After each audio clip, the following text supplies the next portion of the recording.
Good afternoon, everybody.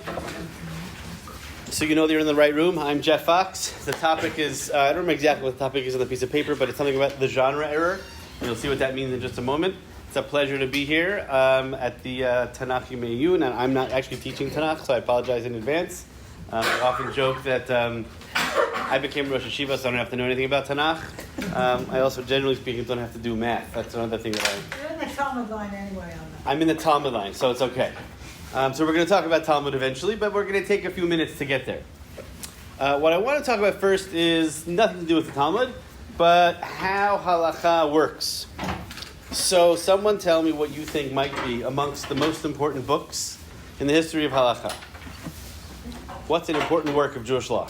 Mishnah Torah. Mishnah Brura, Mishnah Torah. Interesting. Anything else? Shulchan Aruch. Tur Shulchan Aruch. Talmud. Interesting idea. Is the Talmud a work of Jewish law? Anybody want to agree or disagree? Oh boy. Is the Talmud a work of Jewish law? Yes. I think it discusses the processes and how we get to the Jewish law. Okay, the Talmud discusses the process of how we get to Jewish law. What's the difference between the Mishnah Torah, for example, the Rambam's work, and the Talmud? If you just could give it like one or two words. Code. The Mishnah Torah is a code. The Talmud is a Discussion. Okay, a conversation. Something like that. However, for anybody who ever gets involved in the learning of Halakha, typically the first book we look at, sort of in terms of the development of Halakha, maybe the Chumash or Tanakh, but actually not so likely, is the Gemara. And what I want to argue is that we have all... Are you using the term to include the Mishnah or not? Yeah, I mean inclusive of the Mishnah. We'll talk about the difference in a little bit. I want to make the following argument, that we are all making a genre error by treating the Talmud as a work of law, and that if we could shift that, it would be helpful, and that for hundreds, if not thousands, hundreds of years, people have been doing that, making that same mistake, and that leads to a problem. And it leads to the fact that the Gemara is presumed to be a work of law, and that ultimately leads to misunderstandings both of the Gemara and sometimes of Jewish law. So I want to talk a little bit about history for a moment. Anybody want to give a general approximation of what years the Shulchan Aruch was published? Take one and pass back. It's on this piece of paper. Actually, it's like 1500s, 1550s. There are two people whose words, take one and pass them back and that way. There are two very important rabbis who appear in the Shulchan Aruch. One, the Sfaradi Posek, Rabbi Yosef Karo. The other, Rabbi Moshe Isserles, the Ashkenazi Posek. Rabbi Yosef Karo was expelled from Spain as a young boy in 1492, makes his way along the Mediterranean basin, finds himself in Tzfat, hanging out with the Ari HaKadosh. They're about 30 and they're coming back. Just wait patiently, I promise you'll get them. They're coming, and there aren't so many words yet that you need here. Just listen and get the paper. Patience, patience. It's coming, don't worry. Rabbi Yosef Karo was kicked out of Sfarad as a young boy, makes his way across the Mediterranean basin, finds himself in Tzfat, hanging out with the Ari HaKadosh and a group of very influential mystics. These folks attempted to sort of recreate or reinvigorate the institution known as smicha. That is to say, to try to imagine that we're going back to the smicha that Moshe Rabbeinu gave to Yehoshua by bringing together a large group of rabbis, and Rabbi Yosef Karo was the first, I think, person to receive that sort of reinvigorated smicha. There have been many attempts over the course of Jewish history to kind of recreate the smicha of Moshe Rabbeinu. That is not the smicha that I have. That is not the smicha that I give. It basically doesn't exist anymore. But that was part of Rabbi Yosef Karo's and the community quasi-messianic, heavily mystical attempt at recreating a certain kind of authority. Yes? Where did the tour fit into this? Did he start it first? The tour did not try to recreate smicha. He was a rabbi. That's what I'm about compendium of Halakha. We'll talk about that in a second. I just want to give you a sense of who our players are in the Shulchan Aruch. So Rabbi Yosef Karo, arguably amongst the most influential individual rabbis in the history of Jewish law. We could put others on that list, but let's call them top 5. decides that they're going to recreate smicha, and he's going to write an encyclopedic commentary on the Torah. His encyclopedic commentary on the Torah is known as the Beit Yosef. That was his primary work of Jewish law. At some stage, that was written in the early part of the 1500s. At some stage in the 1550s, his students turned to him and said, the Beit Yosef's too hard. It's complicated. I don't really know how you conclude in the Beit Yosef. We need a shortened version. So Rav Yosef Karo says, I'll give you the Cribs notes. Here's the short version. For the students who don't have the time, patience, energy, inclination, or ability to really learn halakha, you could use this short little book called the Shulchan Aruch. That's the Shulchan Aruch in 1550. Rav Moshe Isserles comes up and says, you know what? He was not born in Spain, didn't make his way to Tzfat, eventually makes his way to Poland and Krakow. After a kind of sort of decline of the Ashkenazi Jewish community. In Ashkenaz in the 1350s was the Black Plague. That kind of decimated the Jewish community of Ashkenaz for quite a long time. It's interesting to think about what Jewish communal life looks like after a plague for a whole other time. And Rav Moshe Isserles also wrote some major halachic works that were sort of in parallel to the Beit Yosef. Works like the Darchei Moshe, which is a commentary on the Torah.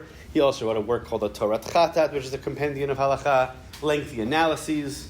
And then, when Rav Yosef Karo kind of publishes this like shorthand version, he says, wait a minute, Rav Yosef Karo, you're the super authoritative rabbi, who everyone's going to turn to because you have this renewed version of Smicha, but you left out the Ashkenazim. So I'm going to take your Shulchan Aruch, your set table, and make a mapa, a tablecloth. And I'm going to add some glosses, some Ashkenazi glosses. And by the time you get to the end of the 1550s, we get this book called the Shulchan Aruch plus the Mapa, Rav Yosef Karo and Rav Moshe Isserles. That work became a very important work in the history of halakha. However, in the 1550s, 1560s, 1570s, 1580s, until the middle of the 17th century probably, it wasn't so important. It was a useful shorthand for people who kind of didn't have the time to really learn halakha. And in fact, there were many who were super opposed. Who do you guys think you are to write all of Jewish law into one short little book? It's not the way halakha works. Halakha is not supposed to be little codes, bottom line little snippets. It's not the way halakha was supposed to work. Halakha was supposed to be individual. It was supposed to be based on some kind of a process of question and answer, of interaction between a questioner and a rabbi, or a rabbi and a posek, or something like that. And now Rav Yosef Karo and Moshe Isserles have taken this sort of unusual step and written this new kind of book. Now we'll talk about where the Rambam fits here in a moment, because the Mishnah Torah is obviously similar, but different in certain ways. Now what begins to happen in the beginning of the 17th century is a whole group of major Talmidei Chachamim start writing commentaries on the Shulchan Aruch.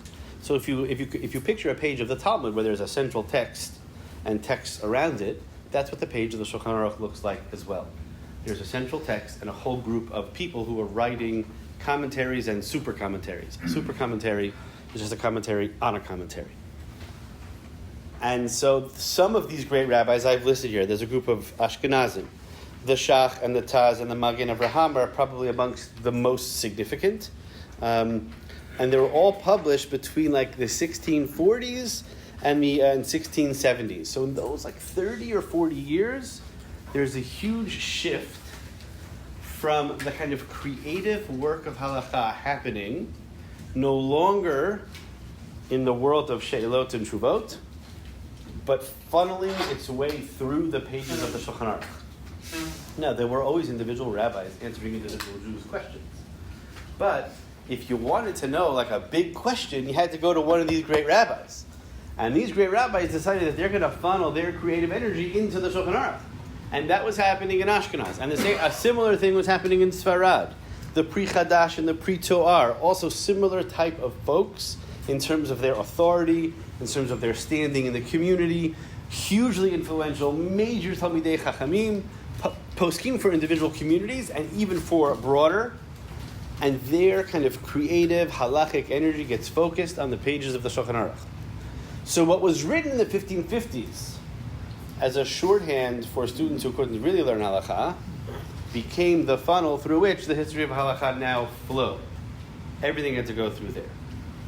And so now, what I want to argue is, what these rabbis did from the 1600s through until probably the end of the 1700s, until you get to the Vilna Gaon, what the Vilna Gaon did, maybe we'll talk about at the end, but the Gra made a big shift in the history of halakha, is that all the most brilliant, most creative, most influential poskim, their energy was focused through the Shulchan Aruch. Now that accomplished, and this is the paragraph that's at the bottom of the first page, this is kind of my main thesis. Up until now, all I did was kind of tell you history, didn't say anything new. That was just a story. It's a true story. But here's my claim. When a group of rabbis of this stature, Shach, Taz, Magen Avraham, Pri Chadash, Pri Toar, all of whom are extremely influential in their local communities, begin to write commentaries on a central text. Two things happen at the same time. That central text becomes extremely authoritative. Number one, that's how the Shulchan Aruch became the Shulchan Aruch, even though it was a shorthand. Number two, how one understands that text now must flow through all those other rabbis. What I mean by that is all of these great rabbis, by writing on the Shulchan Aruch, at the same time both give Rabbi Yosef Karo and Rabbi Moshe Isserles a huge amount of authority as final poskim at some level, and at the very same time undermine their authority. Because if you want to know what the Shulchan Aruch thinks, you can't just read the Shulchan Aruch anymore. And you can't even just go backwards to the Beit Yosef and to the history. You have to now understand the Shach and the Taz and the Pri Chadash and the Pri Toar. Challenge them. Oh, yeah, we didn't even get there yet.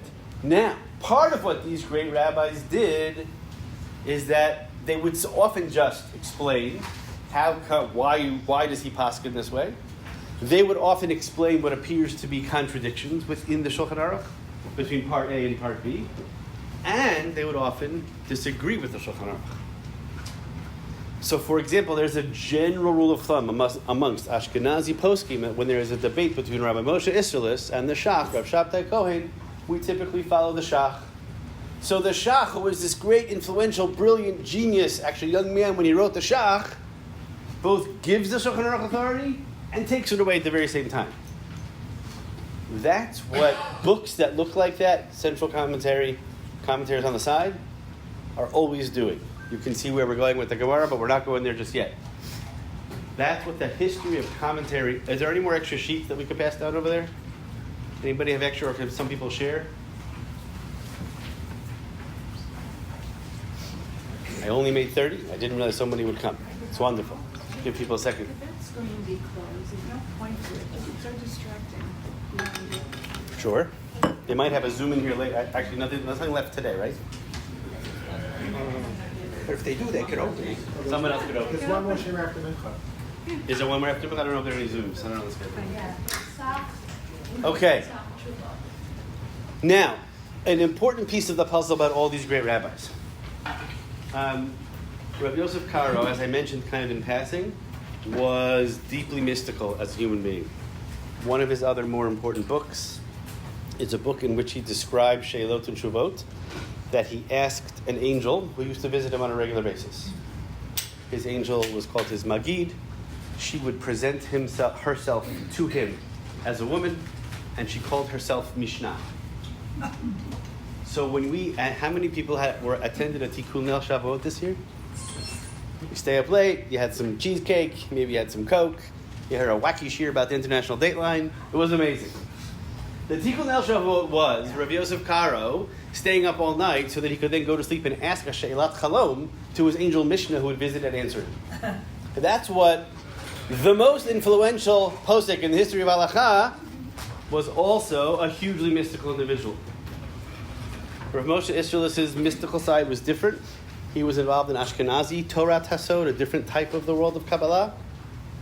Interestingly, Rav Yosef Karo in the Beit Yosef refers to the Zohar a handful of times, but not a lot. The Zohar does show up in the history of Halakha there in a fascinating kind of coincidence, let's say.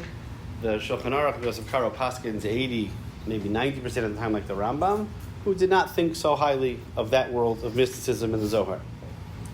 So it influenced him as a human being, but it didn't always show up on the pages of the Shulchan Aruch.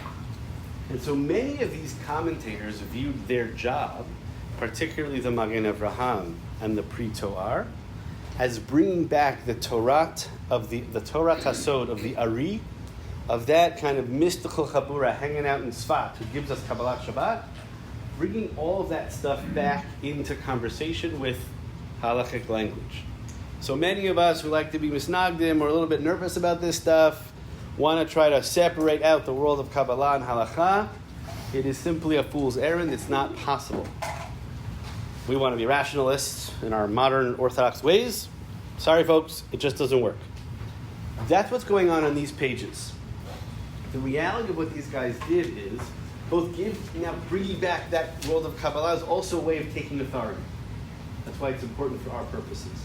So when the Pri Toar, when the Magen Avram quotes all that stuff, it brings back the Ari into the flow of Halakha. So if you look, for example, at the Mishnah Berurah, somebody had mentioned the early part of the 20th century, the Mishnah Berurah 9 times out of 10 of Orach Chaim is almost quoting, referring to the Magen Avram, so that the world of the Ari flows back right into Halakha. There's just no way to avoid it. And that's a way in which you claim for yourself authority.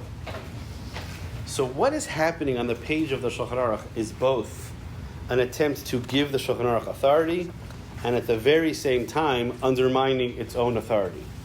Yeah? Did you say this? Did I miss this? Yosef Karo is learning with the Mishnah that any of those teachings in Halakha in the Shulchan Aruch? It's hard to answer that question, not explicitly. The Magid does not appear explicitly. But I'm describing him as a human being. I understand. Right? But here in the Zohar, I I think the Zohar did. I'm not so sure that the Magid did as much. So I would distinguish those two. Okay, so why am I telling you all this? The reason why I think this is important is that I want to argue that the very same thing happens on the page of the Gemara. One more piece of the puzzle. Rav Yosef Karo and Rav Moshe Isserles both lived at a time post a Chorban experience. Spanish Inquisition, Black Plague. They felt, as a result of that experience, a strong need to kind of clarify bottom line halakha and create a code. The generation after that is always a generation of creativity and an attempt to undermine that codification process. Same thing happens in many of our lifetimes. The post-European Chorban Jewish world, that is to say, post-Shoah Jewry, began writing codes or summaries of halakha. And one of the ways to think about different approaches to halakha in the 21st century is, to what extent are we still immediately post-Shoah, or have we gotten to the generation of the Shach and the Taz of the Magen Avram, and we're a whole generation later? And different communities wear the Shoah differently. And I have no judgment in either direction. I'm a Yankee. My grandparents came here my great-grandparents came here in the 1880s. So I have no personal yichus to the Shoah. I guess Baruch Hashem. But my relationship to that Jewish Chorban of our times is different than many of my colleagues. Okay, let's go backwards in history. Let's go to the Rambam. The Rambam also wrote a code. The Rambam's code is different from almost every other code in that he almost never, ever, ever quotes anybody else. The Tur quotes a lot of people. The Shulchan Aruch quotes Yesh Omrim, V'Yesh Omrim. Some people say this, some people say that, some people disagree. Gives you a couple of options. The Rambam sometimes will say there's a Gaonic custom to do X, Y, or Z, but the Rambam says in his own introduction to his own work that once you have my Mishnah Torah, you don't need any more books. One of the greatest ironies of Jewish history is one of the books that has almost the most commentaries of any other book is the Mishnah Torah. Anybody know what the other two most commented on Jewish books are? Torah. Not the Torah. Rashi's commentary on the Torah has more commentaries than the Torah. The Mishnah? And the Haggadah. Top three. Mishnah Torah, Haggadah, Rashi ala Torah. Okay. I guess Rashi ala Torah is like a commentary on the Torah in some ways, but maybe not. So the Rambam himself tells you don't need anything else, and now in order to understand the Rambam, you have to engage in 500 years of commentary until you get to Reb Chaim, and you don't know what you're reading anymore. Right? You're in a whole other analytical universe that the Rambam never could have possibly imagined, but I can't explain the Rambam without Reb Chaim and the Rav. Right? That's the beauty of it, because what happened? The Rambam is extremely authoritative.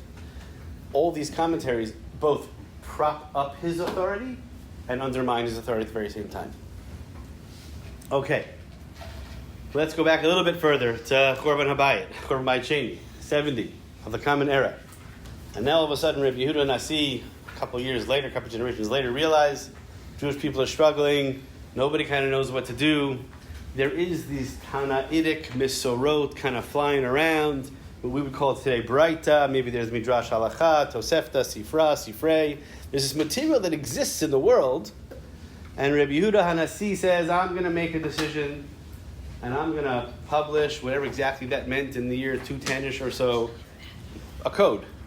Maybe perhaps the first attempt at writing a code of Jewish law. Oh, you're labeling it as a code. Maybe that's not fair. How else would you label the Mishnah?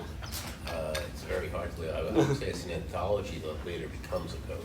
Okay. So Rabbi Yehuda decides to publish the Mishnah. I'm not going to label it just yet. On its face, at least, Rabbi Yehuda Hanasi is making a decision between many different Tanaitic options and giving you 2 or 3 choices. The Mishnah is certainly closer to the Shulchan Aruch than it is to the Rambam. When we think of code, we think of like tax law, right? A very specific set of rules that you just have to follow them and it all fits. Code is, I think, a much actually broader. Certainly, like the Tur believed he was writing a code even though he quotes multiple positions.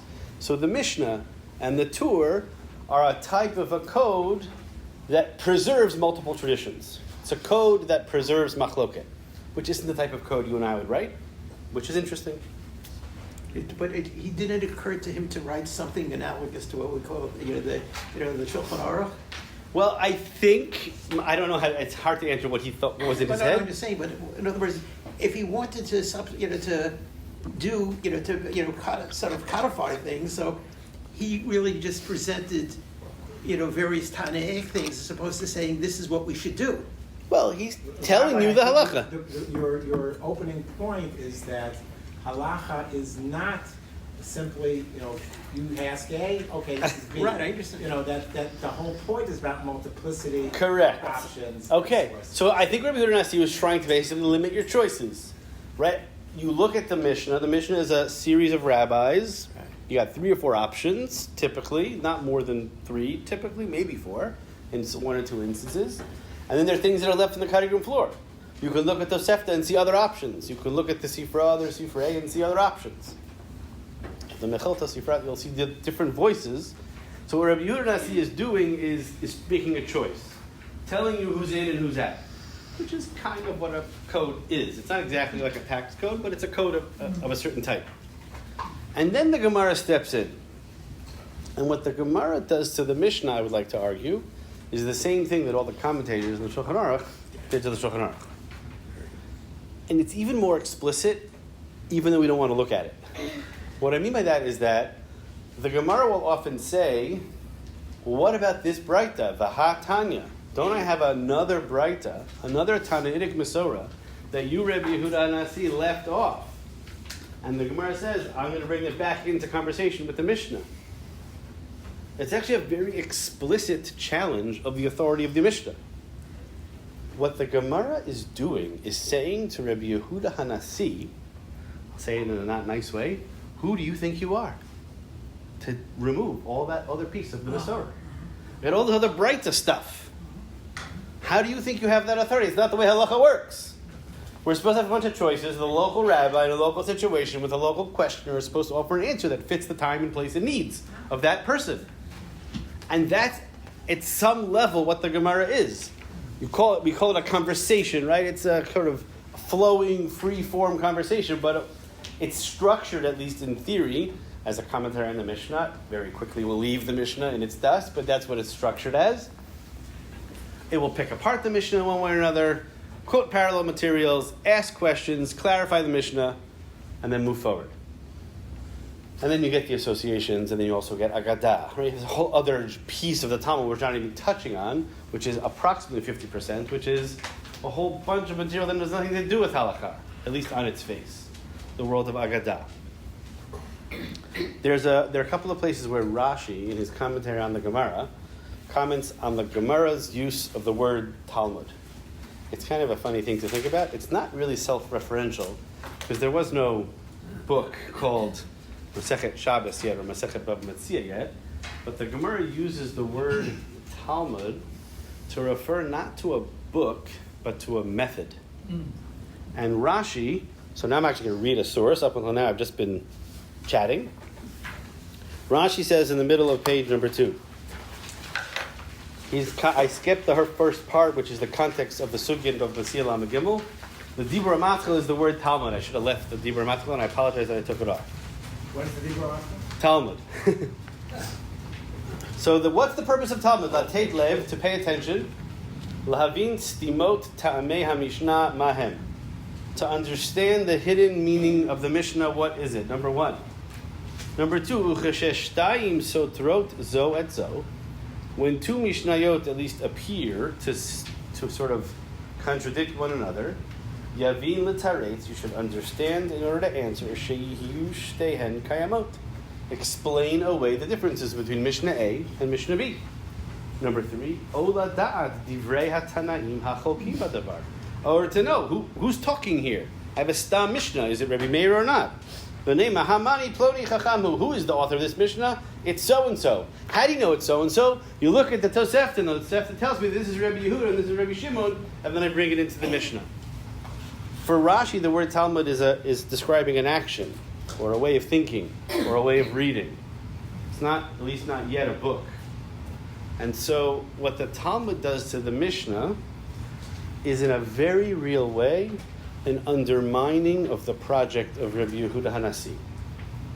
Just like the Shach and the Taz and the Magen Avram and the Pri Chadash and the Pri Toar grant authority to the Shulchan Aruch and undermine the Shulchan Aruch, the Gemara, the Amoraim, in their sort of final stage as we have it in front of us, grants authority to the Mishnah, because the Mishnah is the final word of Halakha, and undermines that very same document at the same time. Yeah?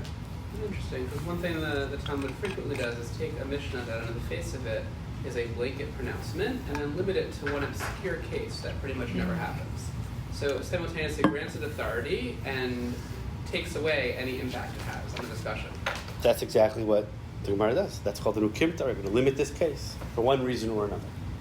And the way Halakha works is we don't really, you could read the Mishnah without the Gemara, right? You could do Chanoch Albeck and have an academic approach to the Mishnah, but for the purposes of Halakha, it doesn't matter. We could talk about how does academic Talmud or academic Mishnah influence Halakha. But if I want to know what the Halakha is based on the Mishnah, I read the Mishnah, I understand it through the lens of Ravina and Rav Ashi, and then I have to add in Rashi and Tosfot and Rambam. I have to, again, keep flowing through the Masorah. Is that a handle there? Yeah, the same question that's asked against Yeshivat Maharat, who do you think you are? Couldn't it be asked the same way, the other way? Who do you think you are? No, really, it's a serious question because that is what gives authority to current day commentators to comment. If the question is who do you think you are to undermine Rabbi Yohanasi, then the Masorah stops there. Right. You have to think that you're part of the Masorah in order to say that, and that requires a certain kind of a self-perception. I often joke about the difference between an article written by a modern Orthodox rabbi as opposed to a tshuva written by a rabbi of some sort. When you're writing an article, you're standing outside of the Masorah and summarizing what you see in front of you. When you're writing a tshuva, you're viewing yourself as part of the Masorah, and you're then going to say something that nobody said before you. That's scary. people don't like to write tshuvot. Modern Orthodox rabbis are afraid to write tshuvot. Was that a hand over here? Right, but I'm sorry, but doesn't that stem from the who do you think you are mentality? Yeah, it does. And But isn't that dangerous to the evolution of halakha? Loaded question. well, I think you need to see the sort of the deeply religious question is: are you inside of the Masorah or not? And if you see yourself as inside of the Masorah and you're playing along the rules of the system, so the who do you think you are is it requires a certain amount of self-confidence, and if it goes too far, that self-confidence becomes arrogance, and you have to figure out that given play. So Rav Moshe Feinstein is part of the Masorah, so he could say things that nobody before him could ever say, and that nobody today could say because we're not Rav Moshe. So I don't think that reflects poorly on Rav Moshe. It reflects how the Masorah moves forward. Just like Ravina and Rav Ashi had to think a lot of themselves because they were great Rabbanim. So yes, it is both dangerous and it is the way in which the Masorah moves forward. Otherwise you get stuck at some stage. Okay. Let's take a look at one small example of this. So I figured we should learn. This is the Talmud section. We're going to learn some Talmud in a moment. There's a wedding this afternoon, which I'm going to be going to the wedding. It's good to have weddings. Every Avel and Avela tries to figure out: can I go to a wedding? Can I go to a insert question of event I want to attend or event I don't want to attend? How does one figure out which types of events have the type of simcha that is inappropriate for an Avel or an Avela? What's the metric? How do you sort of describe that to people? If you look at many of the kind of contemporary Hilchot Avelut handbooks, there's always at least one and often 2 or 3 chapters trying to help people to answer these questions. Back when my mom calls a real rabbi, I was in the shul. The most complicated set of questions that rabbis get is, can I go to my child's Chumash assembly, siddur play, shul dinner? Maybe I don't want to go to the shul dinner. How do I get out of the shul dinner, right? All these questions come up all the time. So I want to wind us back all the way to a Braita, I suppose, from Masechet Machot. Masechet Machot is taken from what's called the Masechtot Ktanot. Actually difficult to date. It's probably parallel to the Tosefta, which means that some of it is older than the Mishnah, and some of it is probably later than the Mishnah. Masechet Machot says as follows: Al kol hametim kulan, regarding the loss of all relatives, which is a way of saying not parents. Asur lilech leveit hamishter ad sheyashlimu lo 30 yom. You can't go to a beit hamishter, a drinking hall. I suppose that means a bar of some sort, until you've completed 30 days. However, al aviva al imo kol shnei masar chodesh.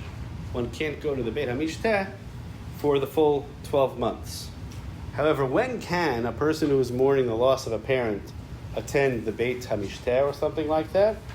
Ela im kain hayta l'shem shamayim mishteh shel mitzvah. If it was a mitzvah party, then that's okay. So what this text is saying is that a simcha shel mitzvah, like a wedding, a bris, a bar mitzvah, is a heter. It is more permissible than going to a Billy Joel concert or a Yishai Rebo concert at Madison Square Garden. Yeah. Apparently Billy Joel is ending his residency just in time for Yishai Rebo. So if you had to compare or contrast, the wedding here, or the halachic simcha, is more permissible than how you define the opposite of a halachic simcha, frivolous simcha, secular. I don't know what the opposite of that phrase is, at least not yet. Halachic simcha is a heter. Question? In the tshuva that Rabbi Moshe gave, I have to know because my Rosh Yeshiva was involved with Rabbi Goldstein, he was asked if a married woman whose kavod bala supersedes her chiyuv for kibbut aim or kibbut av, if she may participate in something. So the classical case that Rabbi Goldstein presented to him was from the Chidah, I believe. He had a similar situation. The woman, married woman, was, she was the mother of a newborn boy. This is after the Brit, and there was like a big party at some point after that. And the husband wanted her to attend, and the Chidor ruled on that basis, that because it's after the 30 days of her availability, it's during Shemus HaChodesh. So I haven't seen it in a long time. Would the Rav know if this? I didn't realize that Simcha Shel Mitzvah. I didn't know this. So this is also a factor. Way before the Chida, the Shulchan No, I'm Aruch. saying, did Rabbi Shah use this No. as a factor? No, so that's totally Other universe. independent. Totally other universe. Independent. Correct. Thank you. This is presenting a totally different hierarchy. That is to say, Simcha Shel Mitzvah is mutter, Simcha Shel not Mitzvah is aser. This version of the Breita appears in the Yerushalmi, almost word for word, slightly different language. On the bottom of that page, Al Kol HaMeitim Hu Asur Leilech B'Su'udah, just the word Su'udah, Ad Shloshim Yom. Al Aviv Al Imo Ad Shnei Masar Chodesh, Im Haytach Haburat Mitzvah, Kiddush HaChodesh, again, something mitzvahdik, is mutter. Simcha Shel Mitzvah is mutter. Simcha Shel Stam, frivolous Simcha, is problematic. Look at page 4. This is just a little note to explain what I just said. Now we're going to try to read 8.5 lines of Talmud, and they're so complicated that I'm not sure we have enough time. Okay? Like, that's how complicated these 9 or 8 lines are. The next 2 pages have it in the Hebrew and English. I'm going to flip the page. But I wanted to give you a sense that we're covering a small little section of the Gemara, which is going to quote this Breita. It's going to confuse us, and then come to a totally other conclusion, or potentially other conclusion. Okay, now you could follow along in the kind of PDF version of the Vilna Shas, or turn the page and look at. Is it Bali and Megillah or Moed Katan? Oh, sorry, it's Moed Katan. That was my mistake. It's Moed Katan. I'm sorry. My mistake. The Moed Katan, the third parak of Moed Katan, is where most of Hilchot Avelud is kind of located in the Gemara. It's a funny word to use, Hilchot Avelud. I said that, maybe that's not right. Most of the Gemara's discussion about Avelud appears in the third parak of Megillah. So, the Bavli now says, I'm going to follow along, because my English is sort of a combination of Sefaria's English with the Steinsaltz interpolations, which is the bold versus the non-bold, and then my own interpolation is to help flesh out what's going on. What daf is it? Chaf Gimel Amud Bet. And what you'll see here is whenever you see a daf that has, in the English on the Sefaria, few bolded words and lots of unbolded words, that's basically Sefaria's way of signaling, or the Steinsaltz translation's way of signaling to that even with the literal translation of these words, there's a lot of work that needs to be done to understand what's going on. So what I'm most interested in actually is not the literal translation of the words, but how one interpolates what's happening between the lines. Because it's the between the lines part that I'm interested in, and I'm not going to paskin for anybody anything here, because I'm curious about the method of Talmud that's going on here. Okay, says the Gemara now, quoting our same Breita, Al kol hamitin kulan nichnas lebeit hasimcha, lachar shloshim yom al aviv ve'al imo, lachar shnei masar chodesh.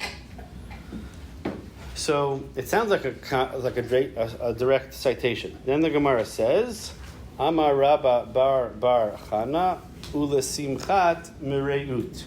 Simchat mireut is the Gemara's term that's the opposite of simcha shel mitzvah. Something that's like frivolous, maybe for lack of a better term, or it's just a bunch of friends hanging out, doing non-mitzvah related joyous things. So now, what is the relationship between what Rabba bar Chana says and the Breita? So here, I'm going to read you what I put in small letters so that we can be on the same exact page. The statement of Rabba bar Chana does not explicitly mention the rule for a wedding. There are 2 competing ways to infer what he thinks about weddings. One option is, meaning Rabba bar Chana is talking back to the Breita. But this ruling does not apply to a large joyous occasions or a wedding feast, which would be prohibited even after 30 days. Meaning, is Rabba bar Chana assuming the hierarchy that we're used to, that Simcha Shel Mitzvah is more problematic, and therefore it's so obvious that a wedding is usher for an Avel to attend that the Gemara doesn't even need to tell us. It's an unstated assumption. That's one way to read it, as you see here. That's the way Rashi and Tosfot read this line of Rabbi Bar Chana, which is to say the thing that the Gemara never had to even mention, because it was so obvious, is that weddings are, of course, asur, because Simcha Shel Mitzvah is more problematic than Simchat Meriyut. However, number 2 in my little thing, maybe you could read this as, but a mourner could enter a wedding feast after the conclusion of Shiva, because it is joy of a mitzvah, which is more lenient, which is what the Ritva says. So we have a machloket rishonim that basically You comes... mean Shloshim or you mean Shiva? Even Shiva. Even Shiva. Even Shiva. Some rishonim, it could be that you can't leave your house, but if the wedding came to your home, it would be okay. Because Simcha Shel Mitzvah is a heter.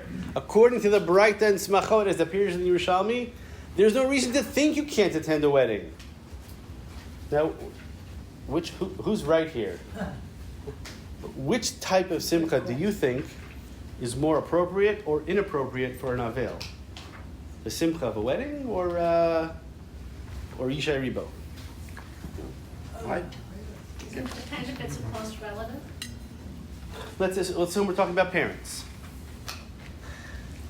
Well, Yeah, what do you think? my take would be that, Simcha Shel Mitzvah is something that you should be able to do because you're participating. There's a mitzvah to be Mesameach Chasam V'Kala, and that therefore, that makes it so that you should be able to do it. Okay, it feels like maybe on the one hand, as Bert is saying, Simcha Shel Mitzvah is beautiful, it's wonderful, you're connected to Kadosh Baruch Hu, you're Mekayim Simchas Chasam V'Kala. Whereas you go, you're Yishai Ribo, it's great, it's wonderful, but, and maybe it's even spiritual, but it's not like a halachic experience. We can quibble about that distinction, but one is like a frivolous whatever, and the other is, wow, you're going to be misameach chatan v'kala, you're going to be at a bris, at a bar mitzvah. That's like real halachic joy. How could one remove an avel or an avelah from that experience? It seems so beautiful, yeah? I think that too, but I think there can also be a case to be made that like mitzvah is worse because, not worse, but at this time it shouldn't be done. Especially because at first, before the burial, you're not supposed to do any mitzvah. Okay. The idea that you're kind of supposed to take a break. Okay, so maybe we want... backfire in a way, like if you're upset and... Okay, good, yeah? Also, I think it's on Tisha B'Av. You're not supposed to learn Torah and stuff because the mitzvah and Torah bring you joy. Mm-hmm. You're not supposed to have that. So when there's be an issue, you're supposed to be mourning. Okay, so like on Tisha B'Av, where we don't learn Torah because Torah is Yikudi Agashari Mesamchei Lev, it's the greatest joyous experience. We want to remove ourselves from that kind of a joy. Clearly, Talmud Torah is Simcha Shel Mitzvah. Right, so on the one hand, there's a kind of a joy of Talmud Torah, of a wedding, which is kind of falls in one category, and it removes yourself from the focus on the loss of the loved one. There's a kind of a joy of a concert. And maybe, by the way, we could begin to distinguish between Yishai Ribo and Bach. Those are two different types of concerts. There's a deep emotional debate that is under the surface of this Gemara, which is, what is Avilut actually about? Is the experience of the loss of a loved one, of a parent, or of a child, lo aleinu, is that supposed to remove you from a certain type of connection with God? Is that supposed to remove you from a certain type of connection with kind of worldly matters? Both of those could be true. There's no way to paskin that debate, right? You could imagine a deeply articulate, emotionally sensitive kind of essay moving in either direction. The debate, yeah? Is that a hand? The debate here, is that Danny? It's just something put up to ChatGPT. Yeah. Okay. Oh, no. ChatGPT would not help you here, right? That's the point. Because you could put ChatGPT and it would write an essay in both directions, and maybe it would be very compelling. This is a deep human reality, challenge, problem. The Gemara is trying, I think, to force us to engage with the emotional pain of loss, and then ask yourself, what's Avelut about? But what do poskim do? Can I go to the mikveh? Can I go to the wedding if I pour the wine? I'm going to give the person a job, we'll take pictures, and then it's mutter. Right? That's not what's going on this page. This is like a huge life debate. And Rav Moshe's tshuva about having a friend at the wedding who could pour the wine or serve as a mishamish is extremely important. And by the way, only Rav Moshe can get away with it. We need people like Rav Moshe to say, because if a grandparent died, my father-in-law was in Shloshim at my wedding. Right? My father was at Shloshim at my wedding. And he came to the wedding, and then at some point he sat on the side because it didn't feel right. Because of Rav Moshe's tshuva, it would have been extremely painful for both my wife and I if he couldn't be there. So somebody needs to work out those questions. I don't want to downplay those questions. But that's not what's going on this page. This page is this is Talmud in the sense of not just trying to be miyashev stirot from one mission to the other, but trying to ask like life questions that touch, I think, the neshama of each of us. So let's do one more step now along the way to see how do we get from kind of this discussion to what becomes kind of halakha l'maaseh.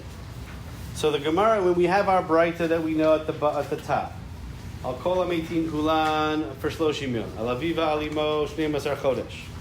And then the Gemara says meitivei.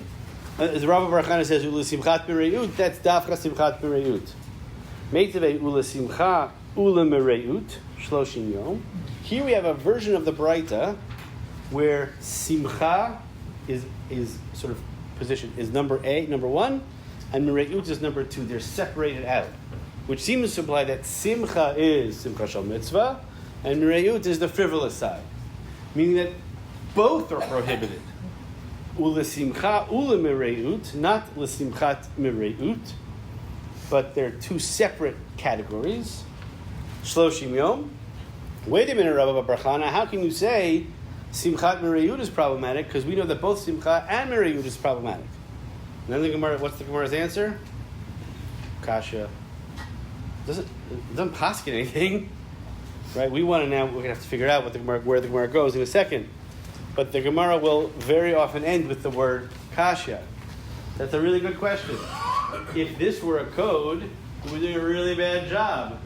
Because you can't ask a question, not give me an answer, if you're trying to write a work of Jewish law. Fascinating. Every so often the Gemara will have a line that says v'hilchata ... 9 times out of 10, all of those v'hilchata ... were Gaonic insertions and not from the time of the Gemara. The Gemara itself almost never paskins. There are klalei hapsak, a few of which appear inside the Gemara, like we paskin like Rabba over Abaye, except in a couple of cases. Probably the best one of the klalei hapsak, kind of the rules of how you make decisions, is there are no klalei hapsak. All generalizations are bad. All klalei hapsak are sort of useful up to a point until they're no longer useful. Okay, figure out what that point is going to be. Okay. Before we do the next section. So, anybody ever been part of a lunch co-op where you have a group of people, group of friends or families who, like I cook on one day, you cook the next day, you cook the next day, we take turns cooking for each other? Anybody ever do such a thing? This thing exists in Yeshivat Maharat. There's, I think, this year there were 18 of us in it, students and faculty. It's a lot of fun. 4 days a week, and there's 18, so it meant we would cycle through. Somebody's job was to cook lunch for the 18 people. It was a great thing because you always knew you had lunch, and there were all sorts of rules and dietary restrictions. It was very Leibniz. And there's a huge, I'm not the best cook in the world. My wife is an excellent cook, so she would help me along the way. The night that I had to cook was extremely stressful. And you couldn't just go buy pizza. You had to make real food. And so I cooked for 18 people, and my students, some of them are much better cooks than I am. It was very pressureful, but it was great. I cooked once, and then the 17 other days of the week was a great fresh lunch. So the Gemara describes this phenomenon and talks about the difference between showing up on Monday morning and somebody else has produced a freshly made meal for you. That's like a great day. However, when you have to cook for lunch on Tuesday, that's a lot of pressure. Okay? Now, why am I telling you this story? Ameimar matnei hachin. Ameimar teaches the version of this machloket in the following fashion. Amar Rabba Bar Chana v'lesimchat mereut. But if it were just a frivolous gathering, mutar likanes la'altar. frivolous gatherings are of course permissible. Now we have totally flipped the hierarchy in the other direction. That Yishay Ribo is a problem. Yishay Ribo is of course okay. But weddings, halachic simcha, which is the real simcha, that's what an avel should remove themselves from. V'hatanya, what are you talking about? L'simcha shloshim yom, l'simcha shloshim, u'lemereyut shloshim. They're both 30 days. So now the Gemara introduces lo kashya, haba arisuta, ha bepuranuta. Arisuta is the initial gathering when you're invited and you are being hosted by your friends. So it's not your day to cook. You show up, there's a fresh lunch. Or think about like a group of friends who share Shabbos meals. It's so nice to be invited. And then there's like a certain amount of stress on the Shabbos where you're having the guests over. Puranuta is like the night you have to cook. That's a kind of a, I don't know, it's like they translated it on Safari as a reciprocal gathering. And so that type of thing is okay because it's so pressureful and such a pain in the tuchus. That kind of gathering is okay. So that you might say is like the shul dinner. Nobody really wants to go to the shul dinner, but you got to go to the shul dinner because you got to support the shul. Except the HR dinner. That's so much fun. Marcel's dinner is pretty good. Yeah. Is it possible that it's not because it is stressful, but rather that because it's routine and it's not special, that it takes away the simcha? It removes the simcha by just being sort of normal or regular. Okay, it could be. The Gemara doesn't tell me, but I like that idea better than mine. Yeah. I was gonna say similarly of like creating a sense of some level of especially like the trajectory of moving back towards normal life, and when in this trajectory you go of like how much normal are we being okay with, and maybe if you're going with that model, like what you were saying is like Simchat Yemei Iyun is more like people like have Shabbos lunch together. Right. Like that's a thing that happens. Right, that's a normal thing. As opposed, you don't have like. By the way, there are sort of questions about can an avel attend the Shabbos meal with X amount of families, more than 2, more than 3. There are people who try to sort of. There's always a desire to sort of give objective rules to what appears to be a subjective kind of din, as it were. So yeah, that's exactly what you're describing. Shabbos meal is normal. Shabbos kiddush is normal, but maybe the shul dinner isn't normal now. It's a special event. Yeah. So the father of the bride paying for the wedding, that's for Anuta. That's for Anuta. I guess I have 4 sons. I'm lucky. Yeah. I don't understand. I mean, I don't know, so this is very meaningful to me. So, am I supposed to feel a greater amount of sadness than I actually feel, or less? I mean, what is the ultimate of that? So, like again, this is not psak, but I think what Halakha is trying to do is give you the space appropriate to feel what you are feeling. I mean, no one's trying to force you to feel something. There are halakhic rituals that are meant to express sadness. So Kriya is meant to like invoke an experience of sadness, and Avelut are like. If I don't feel that, I mean, my mother was 102. I don't want to get too personal. Right. Sure. You know.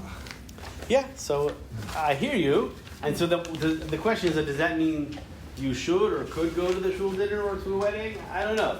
But so I think Halakha is trying to give space for people to feel the sadness that is appropriate, and there's a difference between a tragic funeral, a sad funeral, and a life that was 102 years old, which is a bracha in its own way, right? So yes, I don't want to impose. I'm not going to tell you what you should feel. You should feel what you feel. As Rabbi Weiss says, feelings are just feelings. And if you want to have a longer conversation, we can. Yeah, one more. I think in a way it's more like a protection, like that way you're not being pressured to go to events and things. You can tell someone, well, hopefully I'm not lost. Right, it's a way out. And then it's like, so that you have that space. Same reason why, like, when you sit Shiva, like, you're in your house, you don't need to, like, get dressed and, like, shower and stuff like that. Like, all that it's stuff. expected. Right, there's a protection put into place, yeah? When you said about, like, if it's normal, like, doesn't it depend, like, on the person? Like, if someone, like, normally has, like, the entire school at their house every week for Shabbat, then it's not, like, a big deal to them. Like, it's every week. Or Right, like so- if they're like a wedding planner, like I don't know. It could. By the way, if you're a wedding planner and that's your job, when I was in Avel and I was a Masada Kedushin, right, so the job of the rabbi, I had to attend the chuppah. I didn't attend the dancing afterwards, but yeah, normal is different person by person. You're absolutely right. Okay, thank you, Rav Nani. Well, we're almost done. I thought 45. I thought. That's fast. 4:45. Okay, I was looking at that clock. That clock's fast. So yes, part of the beauty and sometimes part of what makes halakha maddening is that it is subjective, and that on a case-by-case basis you have to answer the question that's in front of you.